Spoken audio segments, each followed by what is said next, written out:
ఉంటుంది. చంద్రబాబు నాయుడు గారిని అరెస్ట్ చేస్తే ప్రపంచంలో ఒక్క అంటార్కిటికా ఖండంలో తప్ప ప్రతి ఖండం నుంచి కూడా చంద్రబాబు నాయుడు గారికి మద్దతు వచ్చింది. అంటార్కిటికా ఖండం నుంచి మాత్రమే ఆయనకి మద్దతు రాలేదు. కారణం ఏంటో మీకు తెలుసు. అంటార్కిటికా ఖండంలో జనాభా లేరు కాబట్టి, మంచు ఖండం కాబట్టి ప్రపంచవ్యాప్తంగా చంద్రబాబు నాయుడు గారికి మద్దతు వచ్చింది. అది చంద్రబాబు నాయుడు గారి యొక్క గొప్పతనం. ఇక ఈ సభా కార్యక్రమాలని సజావుగా నిర్వహించాలని మన విజయనగరం పార్లమెంటరీ పార్టీ అధ్యక్షుడు యువకుడు శ్రీ కిమిడి నాగార్జున గారికి ఈ బాధ్యతలు స్వీకరించాల్సిందిగా నేను కోరుతున్నాను.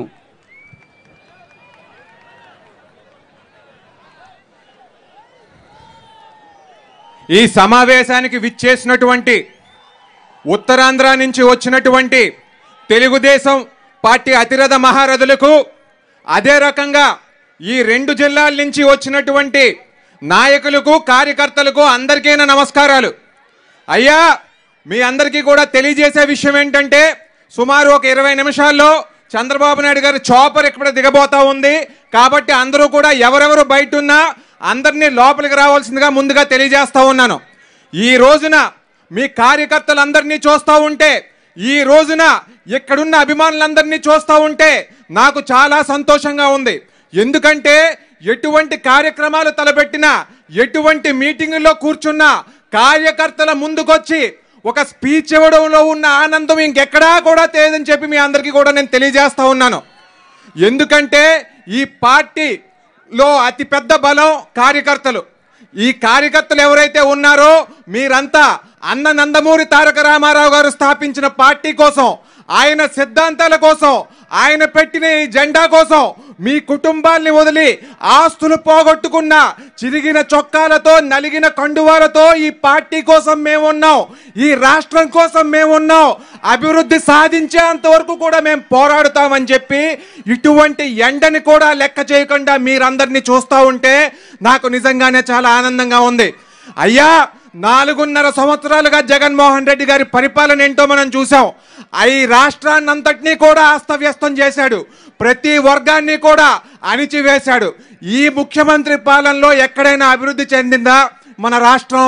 మన సంక్షేమం విషయానికి వస్తే 100 రూపాయలు ఇస్తున్నాడు, 200 రూపాయలు లాక్కుంటున్నాడు. మనంగాన్ని రోడ్డెక్కామంటే మన మీద కేసులు, గట్టిగా మాట్లాడామంటే మన మీద కేసులు. వాక్ స్వతంత్రతను కూడా తొక్కేసే ప్రక్రియలో జగన్మోహన్ రెడ్డి గారు ఉన్నారు. అయ్యా జగన్మోహన్ రెడ్డి, ఈ వల్ల ఈ రాష్ట్రానికి ఒరిగిందేమిటి? నీ వల్ల కొత్తగా ఏమైనా ఒక కంపెనీ వచ్చిందా మన రాష్ట్రానికి? నీ వల్ల ఒక యువకుడికి ఏమైనా ఒక ఉద్యోగం వచ్చిందా? నీ వల్ల మహిళలకు రక్షణ పెరిగిందా? నీ వల్ల ఉద్యోగస్తులకి ఇంకా ఏమైనా జీవితాలు బాగున్నాయా? అందరి జీవితాల్ని కూడా దుర్భరం చేసేసిన వ్యక్తి జగన్మోహన్ రెడ్డి. అట్లాగే వాళ్ళ మంత్రులందరినీ తీసుకుందాం. వాళ్ళేం మంత్రులండి?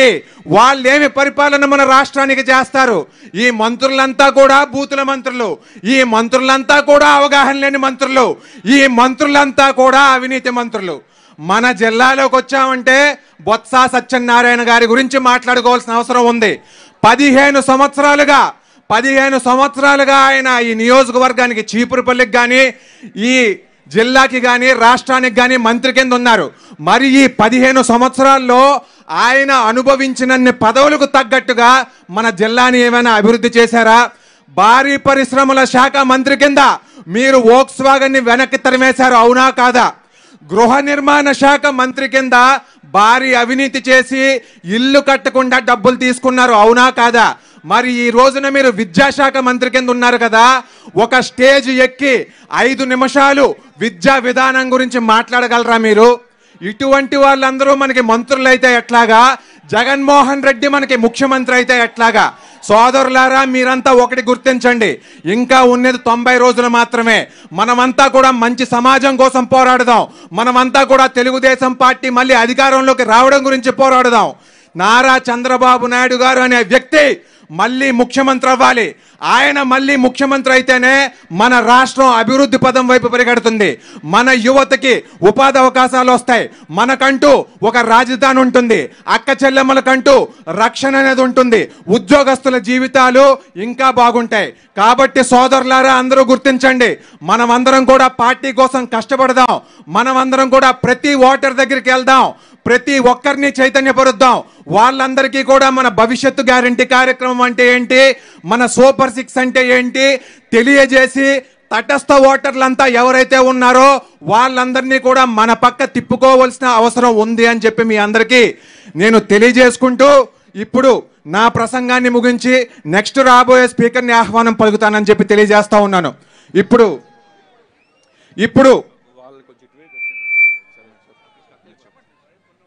అయ్యా ఇటు పక్క ఉన్న వాళ్ళందరూ కూడా లెఫ్ట్ సైడ్ రావాల్సిందిగా కోరుతా ఉన్నాం. అక్కడ సుమారు 50-60 వేల మంది అక్కడ ఉన్నారు, కానీ ఇటు పక్కన కుర్చీలు కూడా ఉన్నాయి. మీరంతా కూడా ఇటు పక్క రావాలి. సార్ ఇంకా పావు గంటలు ఇక్కడికి రాబోతా ఉన్నారు. అందరూ దయచేసి ఇటు పక్క రండి, లెఫ్ట్ సైడ్కి రండి. అయ్యా వాలంటీర్స్ మీరంతా కూడా లెఫ్ట్ సైడ్కి వాళ్ళని డైరెక్ట్ చేయండి. ఇప్పుడు నెల్లిమర్ల ఇన్ఛార్జ్ గారు కర్రోతు బంగారాజు గారిని మాట్లాడాల్సిందిగా కోరుతున్నాం.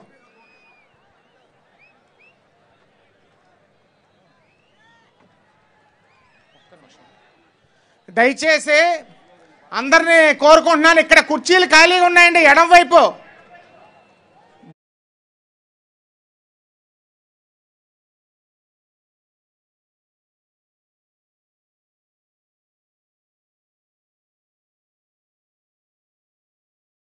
కుర్చీలు బ్లూ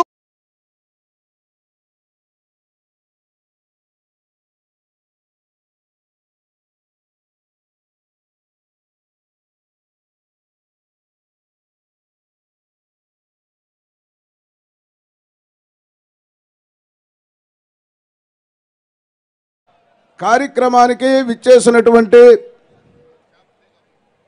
ఉత్తరాంధ్ర పెద్దలకు, మరి అలాగే తెలుగుదేశం కార్యకర్తలకు, జనసేన కార్యకర్తలకు, జనసేన నాయకులకు అందరికీ ముందుగా నా హృదయపూర్వక ధన్యవాదాలు తెలియజేసుకుంటున్నాను. రా కదలిరా ఈ నినాదం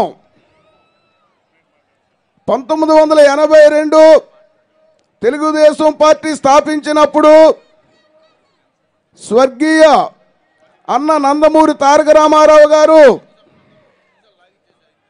పిలుపునిచ్చారు. మొట్టమొదట తెలుగుదేశం పిలుస్తుంది రా కదలిరా అని. ఆ పిలుపుతో యావత్ ఆంధ్రప్రదేశ్ జేజేలు పలికింది. మరి ఇప్పుడు తెలుగుదేశం జాతీయ అధ్యక్షుల వారు నారా చంద్రబాబు నాయుడు గారు, మాజీ ముఖ్యమంత్రి వర్యులు మాన్యశ్రీ నారా చంద్రబాబు నాయుడు గారు రా కదలిరా అని చెప్పి పిలుపునిచ్చారు. ఆ పిలుపుతో జనం ఆంధ్రప్రదేశ్ లో ఉన్నటువంటి ప్రజలందరూ కూడా కదలి వస్తున్నారు. ఎందుకు కదలాలి? దగాపడ్డ రైతు బాగుపడాలంటే కదలి రావాలి. బడుగు బలహీన వర్గాలు బాగుపడాలంటే జనం కదలి రావాలి.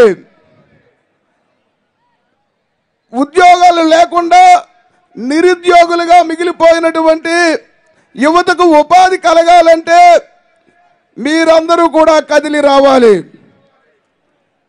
ఈరోజు అన్ని రంగాల వారు కూడా ఈ 4.5 ఏళ్లలో ఎన్నో కష్టాలు నష్టాలు పడ్డారు. తెలుగుదేశం ప్రభుత్వం ఇచ్చినటువంటి సంక్షేమ పథకాలన్నీ తుంగలో తొక్కి మాయ మాటలు చెప్పి మోసం చేసి గద్దెనెక్కినటువంటి జగన్మోహన్ రెడ్డి ఈరోజు వాళ్ళ నాయకులకు కూడా మాయ మాటలు చెప్పి గడప గడపకు పంపిస్తున్నారు. ఈ గడప గడపకు వచ్చినటువంటి వైసీపీ నాయకులు ప్రతి ఇంటి దగ్గరికి వచ్చి ఒక పత్రం పట్టుకొని వస్తున్నారు. ఆ పత్రాన్ని నీకు ఆరోగ్యశ్రీలో ఇంత వచ్చింది, నీకు అమ్మఒడి ఇంత వచ్చింది, ఆసరా ఇంత వచ్చిందని చెప్పి మనకు లెక్కలు చదువుతూ ఉన్నారు. కానీ ఇచ్చింది చెబుతున్నారు తప్ప మన దగ్గర నుంచి మనల్ని మోసం చేసి ఈతకాయ ఇచ్చి తాటికాయ లాగేసింది మాత్రం చెప్పడం లేదు. ఈ 4.5 ఏళ్లలో ప్రతి మనిషి పెరిగిన ధరల వల్ల, నిత్యావసర సరుకులలో పెరిగిన ధరల వల్ల, కరెంటు ఛార్జీల వల్ల, సిలిండర్ల మీద పెరిగిన డబ్బులు కానీ, డీజిల్ మీద పెరిగిన డబ్బులు కానీ, పెట్రోల్ మీద పెరిగిన డబ్బులు కానీ సగటున ఒక్కొక్క మనిషికి లెక్క పెడితే 72,265 రూపాయలు ఒక్కొక్క మనిషికి సంవత్సరానికి లాస్ వస్తుంది. ఆయన ఆసరా ఇచ్చినా, అమ్మఒడి ఇచ్చినా ఒక ఇంటికి మహా అయితే 30,000 రూపాయలు ఇస్తాడు, అంతకన్నా ఎక్కువడు. 72,000 మన దగ్గర లాగేసి 30,000 రూపాయలు మనకి ఇస్తే మన ఇంటికి వచ్చి జగన్మోహన్ రెడ్డి బొమ్మ తెచ్చి మన ఇంటికి అంటిస్తున్నారు. మరి 30,000 ఇచ్చి జగన్మోహన్ రెడ్డి బొమ్మ మన ఇంటికి అంటిస్తే మనకి ఇంకా 40,000 రూపాయలు లాస్ అయ్యాం. మరి మన బొమ్మ ఎవడింటికి అంటించాలని చెప్పి మీరు అందరూ ప్రశ్నించాలి. కాబట్టి సమయం తక్కువ ఇచ్చారు. మీరందరూ చంద్రబాబు నాయుడు గారిని మళ్ళీ ముఖ్యమంత్రి చేస్తే ఈ రాష్ట్రం అభివృద్ధి చెందుతుంది, యువతకు ఉపాధి కలుగుతుంది, అన్ని రంగాల వారు బాగుపడతారని చెప్పి సవినయంగా మీకు ఈ సభాముఖంగా తెలియజేసుకుంటూ, మీరందరూ రాబోయే రోజుల్లో సైనికుల్లో పనిచేసి జనసేన కార్యకర్తలు కానీ, తెలుగుదేశం కార్యకర్తలు కానీ అందరూ ఈ రోజు నుండి ఖచ్చితంగా ఎలక్షన్ రేపే వస్తుందన్న కష్టపడి పనిచేసి జనసేన తెలుగుదేశం ప్రభుత్వాన్ని మనం ఏర్పాటు చేసుకోవాలని చెప్పి మీకు మనవి చేసుకుంటూ సెలవు తీసుకుంటున్నాను.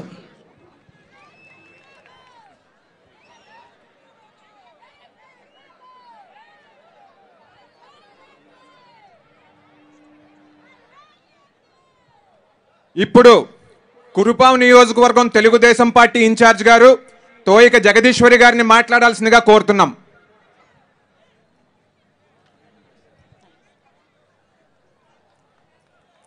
ఈరోజు బొబ్బిలి నియోజకవర్గంలో రా కదలిరా అనే కార్యక్రమం సందర్భంగా విచ్చేసినటువంటి వేదికపై ఉన్నటువంటి పెద్దలందరకు, వేదిక క్రింద ఉన్నటువంటి తెలుగుదేశం పార్టీ కుటుంబ సభ్యులకు అందరికీ పేరు పేరున నా హృదయపూర్వక నమస్కారాలు తెలియజేస్తున్నాను. ఈరోజు ఒక ప్రపంచనం, ఎందుకంటే మనకు 3 నెలల సమయం మాత్రమే ఉంది. కాబట్టి అందరం కూడా యుద్ధంకి సిద్ధం కావాలని చెప్పి ఈ సందర్భంగా మీకు అందరికీ నేను తెలియజేసుకుంటున్నాను. ఈరోజు బడుగు బలహీన వర్గాలు అందరూ కూడా బాగుండాలి అనేసి అంటే మళ్ళీ 2024 సంవత్సరానికి చంద్రబాబు నాయుడు గారు ముఖ్యమంత్రి అవడం అవసరం. కాబట్టి అందరూ కూడా మీరు ఆశీర్వదించాలని చెప్పి ఈ సందర్భంగా మీకు కోరుకుంటూ సెలవు తీసుకుంటున్నాను. ధన్యవాదాలమ్మా. అయ్యా, అటు పక్కున్న తెలుగుదేశం పార్టీ మరియు జనసేన పార్టీ అభిమానులందరూ కూడా ఇటు పక్క రావాల్సిందిగా ఇంకొకసారి తెలియజేసుకుంటూ, ఇప్పుడు సీనియర్ నాయకులు గజపతి నగరం మాజీ ఎమ్మెల్యే గారు కొండపల్లి అప్పలనాయుడు గారిని మాట్లాడాల్సిందిగా కోరుతున్నాం. గౌరవనీయులు సోదరులు విజయనగరం పార్లమెంట్ అధ్యక్షులు సభాధ్యక్షులు నాగార్జున గారికి, వేదికను అలంకరించిన పెద్దలకు, వేదిక ముందున్న తెలుగుదేశం పార్టీ కుటుంబ సభ్యులకు, పాత్రికేయులకు నా హృదయపూర్వక నమస్కారాలు తెలియజేసుకుంటున్నాను. ఈ రోజున ఉమ్మడి విజయనగరం జిల్లా నుంచి వచ్చిన కార్యకర్తలు, నలుచెరల నుంచి వచ్చిన కార్యకర్తలు చూసి తాడేపల్లి ప్యాలెస్ బద్దలవ్వాలని చెప్పి మీ అందరికీ మనవి చేసుకుంటున్నాను. 5 సంవత్సరాలుగా, 4 సంవత్సరాల 8-9 నెలలుగా మీరు ఎన్నో ఇబ్బందులు పడ్డారు. తెలుగుదేశం పార్టీ నాయకులు మాట్లాడితే పింఛను కట్ చేస్తామని, మీటింగ్కి వెళ్తే మీ కుటుంబంలో ఉండే ఉద్యోగుల్ని ట్రాన్స్ఫర్ చేస్తామని అనేక రకాలుగా భయపెట్టినా సరే కార్యకర్తలైన మీరు దేని జడవకుండా 15 రోజుల్లోనే ఇదే జిల్లాలో 2 అతిపెద్ద కార్యక్రమాలు ఇవ్వగలం. కానీ రా కదిలిరా కానీ విజయవంతం చేయడానికి వచ్చిన తెలుగుదేశం పార్టీ కార్యకర్తలు జనసేన పార్టీ కార్యకర్తలకి శిరస్సు ఉంచి నమస్కారాలు తెలియజేసుకుంటున్నాను. ఎందుకనంటే వ్యవధి తక్కువ ఉన్నా సరే ఈరోజు మన నాయకుడితో పాటు ఉంటామని చెప్పి విశేషంగా జనం రావడం మా అందరి పూర్వజన్మ సుకృతోదని మీ అందరికీ తెలియజేసుకుంటూ 4 సంవత్సరాల 8 నెలల కాలం పూర్తిగా వస్తా ఉంది. ఏదైతే వైఎస్ఆర్సీపీ నాయకులు ఏం చేశారో ఒకసారి చూసుకుంటే గజపతినగరం నియోజకవర్గంలో బొత్స అప్పలనరసయ్య అక్కడ శాసనసభ్యుడైతే అక్కడ ఉండే వాళ్ళందరినీ బెదిరించి 500 పైచిలుకు ఎకరాలను చౌకగా తీసుకున్నాడని చెప్పి మీ అందరికీ మనవి చేసుకుంటా ఉన్నాను.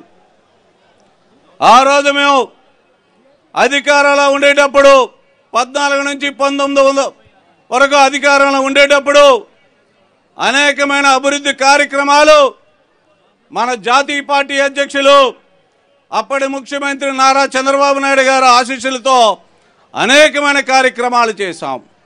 ఆయన ఇచ్చిన నిధులే కాకుండా మన యువ నాయకుడు ప్రోత్సాహంతో నారా లోకేష్ గారి ప్రోత్సాహంతో ఆ 5 సంవత్సరాల గజపతినగరం నియోజకవర్గానికి అభివృద్ధిలో వెదబల్టి చూపించామని చెప్పి మీ అందరికీ మనవి చేసుకుంటున్నాను.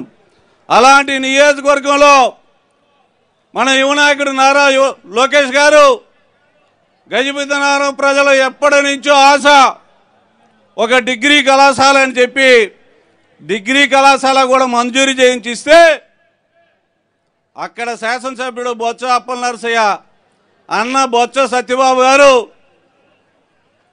విద్యాశాఖ మంత్రిగా ఉంటూ కూడా కనీసం అక్కడి సిబ్బంది కానీ తరగతుల నిర్మాణం కానీ ఏమీ చేయకుండా పూర్తిగా నిర్లక్ష్యం చేశారని మీ అందరికీ తెలియజేసుకుంటున్నాను. వాళ్ళ ఆస్తులు పెంచుకోవడానికి నిరంతరం కృషి చేశారు. అంతేగాని ప్రజల సంక్షేమాన్ని పక్కన పెట్టారని మీ అందరికీ తెలియజేసుకుంటున్నాను. రైతు సోదరులారా ఒక్కసారి ఆలోచించండి. గడిచిన 5 సంవత్సరాల్లో 2014 నుంచి 19 వరకు ఈ జిల్లాలో ఉండే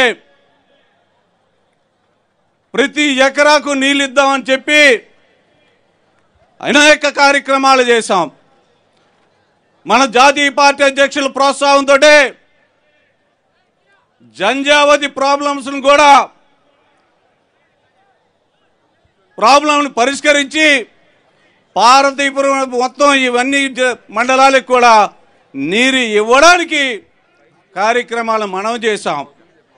చంపావతి కానీ గోసని కానీ సువర్ణముఖ కానీ ఈ నదులన్నింటినీ కూడా అనుసంధానం చేస్తే గజపతినగరం నియోజకవర్గంలో ప్రతి ఎకరాకి నీళ్ళు ఇవ్వడానికి మేము ప్రతిపాదనలు పంపించి మంజూరు చేయిస్తే ఈ ప్రభుత్వం వచ్చిన తర్వాత ఏం చేశారో చూసుకుంటే Kondapalli lift irrigation scheme cancel, నదుల అనుసంధానం క్యాన్సిల్.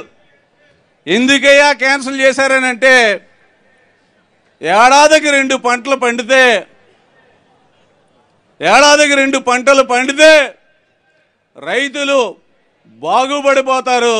మా స్థానిక శాసనసభ్యుడు బొత్స అప్పలనరసయ్యకి భూమి చౌకగా అమ్మడానికి మనుషులు ఉండారని చెప్పి అవన్నీ క్యాన్సిల్ చేశారని మీ అందరికీ తెలియజేసుకుంటున్నాను. మరలా అవకాశం ఇస్తే అన్ని కార్యక్రమాలు పూర్తి చేస్తామని మీ అందరికీ ఈ వేదిక ద్వారా తెలియజేసుకుంటూ తెలుగుదేశం పార్టీ కార్యకర్తలకి ఒకటే తెలియజేసుకుంటున్నాను.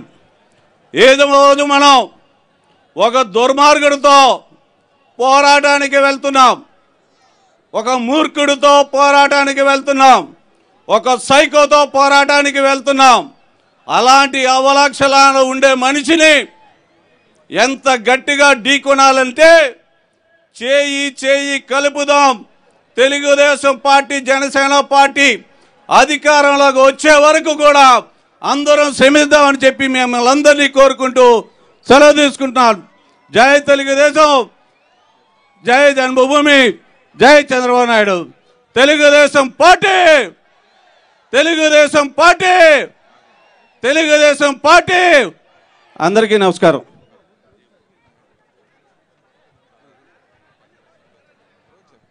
అయ్యా, మీరందరూ చూసినట్టుంటే స్టేజ్ మీద ఉన్న కొంతమంది పెద్దలు ఆల్రెడీ వెళ్ళారు కదా. ఎందుకు వెళ్ళారో తెలుసా?